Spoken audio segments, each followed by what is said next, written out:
Bismillahirrahmanirrahim. Di sini kami akan menjelaskan materi tentang etika bisnis dan studi kelayakan. Etika bisnis. Yang pertama, pengertian etika bisnis. Etika bisnis merupakan landasan tentang moralitas dalam ekonomi atau bisnis dan semua pihak yang terkait untuk menghindari penyimpangan ilmu ekonomi dan mencapai tujuan atau mendapatkan laba. Sehingga kita harus menguasai sudut pandang ekonomi, hukum, dan etika maupun moral agar bisa mencapai target yang diinginkan. Yang kedua, prinsip-prinsip etika bisnis. Etika bisnis juga memiliki prinsip-prinsip yang harus ditempuh oleh sebuah perusahaan untuk mencapai tujuan yang harus dijadikan pedoman agar memiliki standar baku yang mencegah timbulnya ketimpangan dalam memandang etika moral sebagai standar kerja atau operasi perusahaan. Bagian A, prinsip ekonomi, yaitu sikap dan kemampuan manusia untuk mengambil keputusan dan bertindak berdasarkan kesadarannya tentang apa yang dianggapnya baik untuk dilakukan. Yang kedua, prinsip kejujuran, di mana nilai yang paling mendasar dalam mendukung keberhasilan perusahaan. Bagian C, prinsip tidak berniat jahat. Prinsip ini ada hubungan erat dengan prinsip kejujuran. Yang kedua, prinsip keadilan, di mana perusahaan harus bersikap adil kepada pihak-pihak yang terkait dengan sistem bisnis. Bagian E, prinsip hemat pada diri sendiri. Perlunya menjaga citra baik perusahaan tersebut melalui prinsip kejujuran, tidak berniat jahat, dan prinsip keadilan. Ya baik, terima kasih.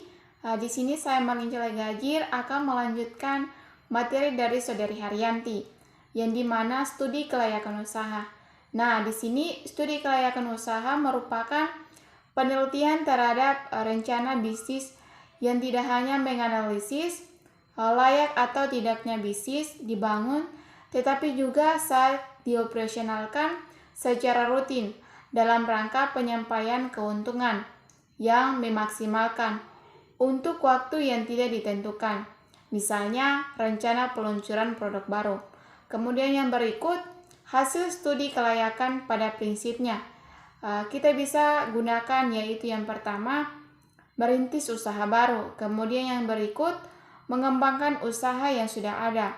Yang ketiga, memiliki jenis usaha yang investasi, proyek yang paling menguntungkan. Jadi kita harus menginvestasi proyek yang paling menguntungkan. Mungkin itu saja materi yang saya bawakan. Sekian dan terima kasih. Baik, terima kasih atas kesempatan yang diberikan kepada saya. Selanjutnya di sini saya akan melanjutkan tentang yang kedua, itu ada tujuan studi kekayaan usaha. Nah, yang pertama ada menghindari risiko kerugian, kemudian yang kedua memudahkan perencanaan, yang ketiga memudahkan pelaksanaan pekerjaan, kemudian yang keempat memudahkan pengawasan, yang kelima memudahkan pengendalian. Selanjutnya ada aspek-aspek studi kekayaan usaha. Ada beberapa aspek yang tidak bisa dihilangkan dalam kajian kekayaan. Yang pertama aspek sumber daya manusia, kemudian aspek teknis, aspek pemasaran, aspek produksi, aspek manajemen, aspek keuangan, aspek pemanfaatan, aspek kesempatan kerja, aspek lingkungan, dan aspek ekonomi, sosial, dan budaya. Kemudian yang keempat itu ada pihak-pihak yang berkepentingan. Bagian A, pihak kewirausahaan atau pihak perusahaan. Bagian B, investor dan penyandang dana. Kemudian bagian C, masyarakat dan pemerintah.